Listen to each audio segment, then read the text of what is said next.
Hello everyone, my name is Rahul and welcome to my channel Rahul QA Labs. So in today's tutorial, we will be learning how we can do reporting in Testlodge.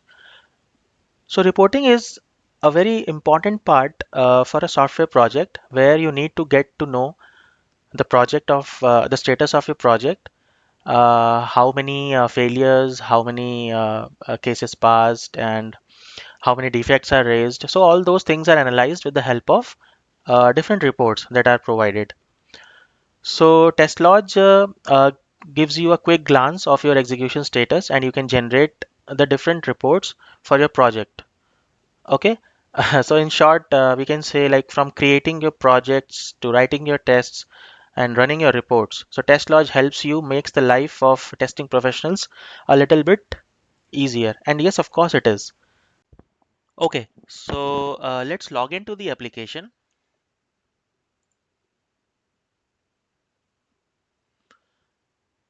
Select the project, retail application project.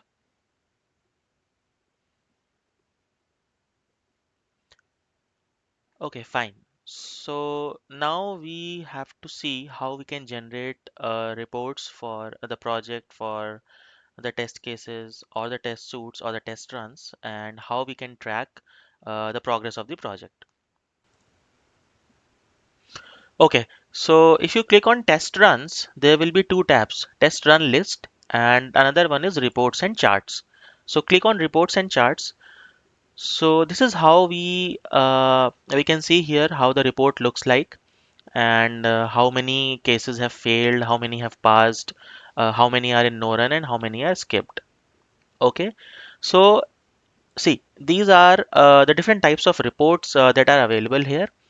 So going to the first one, we have test run results. So with the help of this report, we can view the results from one or many test runs. So click on this view report. Okay, now it gives you the options like the filter is available by which filter you want the report generated. First one is by test run creation date, second one is by manually selecting the test runs. Okay, so if we select the first option by test run creation date, so these are the start date and the end date between which you want the report. You can change the start dates and the end date here as well. So let us take the default ones and click on generate report. So see, uh, this is our test run reports, test run results.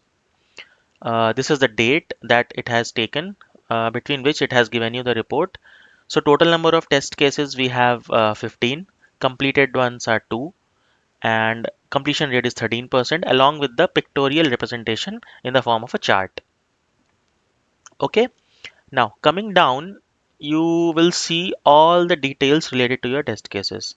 So how many are in not run, how many are in passed, how many are in failed status, and how many are in skipped status. Okay, so this is how we can generate the reports in Testlodge. So one of the report we have seen here as test runs. Let's go back and see what other reports are available. Okay, now next one we have is the common case results. So it will give you the most common passed, failed, and skipped test cases. Click on view report,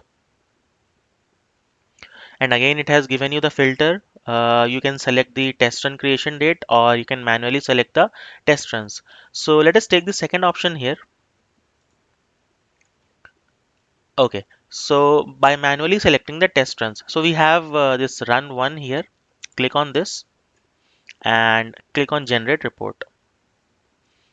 So see, it has given you the report with all the details. So total 10 passed test cases. Like these are, the titles along with the failed test cases, the pass rate, the fail rate, total 10 skip test cases. Okay. So this is all the details available to the second report that we have by selecting the manually test runs. Now coming to our third report, third one we have is the user workload where it gives you the people with the most incomplete test cases assigned to them. So I think we, as of now, we don't have assigned any people, so there will not be any report. Let us explore. Click on view report, and yes, see, as I said, that no assigned tests found. So there are currently no incomplete tests in this project assigned to anyone. So in order to generate this report, you need to assign test cases to the particular person, and after that, you can get the report. Okay. So these are the ways with the help of which we can generate reports in Testlodge. I hope it is all clear to you all. And if you like the video, do subscribe my channel and always keep learning in life. Thank you very much. Bye bye.